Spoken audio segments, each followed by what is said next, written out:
All right, so let's take a look at the Pythagorean theorem. So I'm going to just try to break it down the simplest way possible. So to apply the Pythagorean theorem, one of the prerequisites is that we need a right triangle. And a right triangle is indicated by a right angle. Here we have triangle ABC where C is the right angle. Opposite angle A we have little a or lowercase a. Opposite angle B we have lowercase b. And A and B, these are the legs of the triangle. And how do we know they're the legs? The two legs intersect to make the right angle.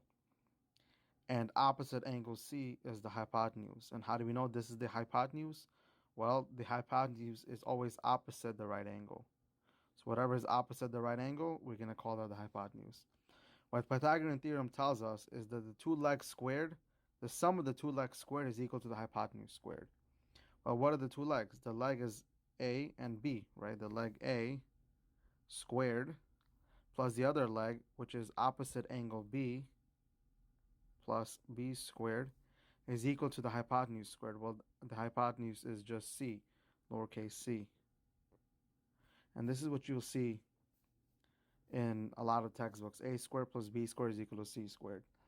Well, let's look at an example. If I take a right triangle,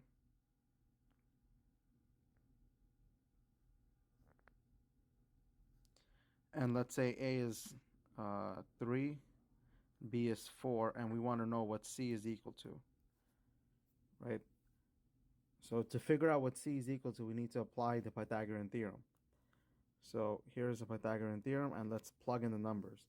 Well, opposite angle A, we're going to call this little a, and opposite angle B, we're going to call this lowercase b, and opposite angle C, which is the hypotenuse, and that's missing. So let's apply the Pythagorean theorem. A squared plus B squared is equal to C squared.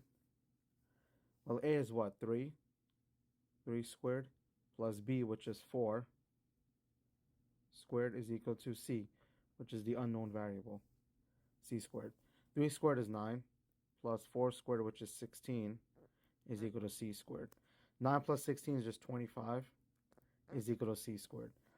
And how do we get C? Well, we have to apply the square root on both sides to cancel out the squared. So C is just the square root of 25, which is 5.